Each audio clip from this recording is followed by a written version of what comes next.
عليه وسلم قد قال إن الله يرفع بهذا الكتاب أقواما ويضع به آخرين وأخرجه مسلم رحمة الله عليه.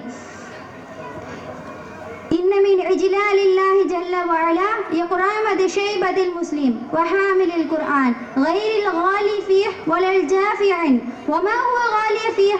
الذي يأخذ بالعمل به على غير منهج النبي صلى الله عليه وسلم. وما هو جافع الذي يأخذ بالعمل به على غير منهج النبي صلى الله عليه وسلم.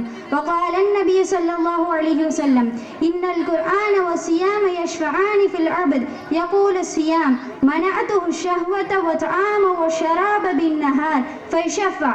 ويقول القرآن منعته النوم بالليل وأورثته الصحد والسحر فيشفع. القرآن يقدم صاحبه في الدنيا، يقدمه في قبره، يقدمه يوم ينشق عنه قبر، يقدمه في الجنة في فضل الله ورحمة ومنه.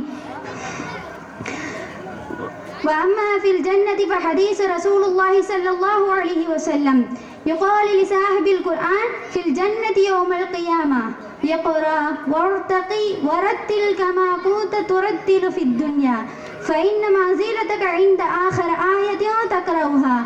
قال أيضا إن لله أهل من الناس ما هم يا رسول الله؟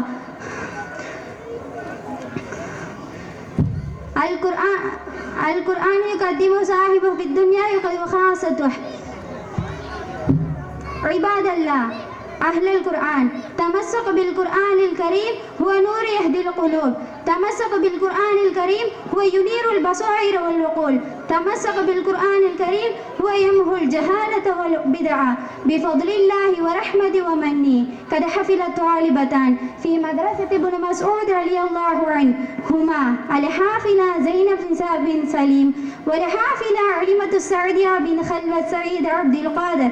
فادعوا الله لهما ولي ولنا أن نتمسك كل أيام في القرآن الكريم. آمين يا رب العالمين. مع السلامة. السلام عليكم ورحمة الله وبركاته.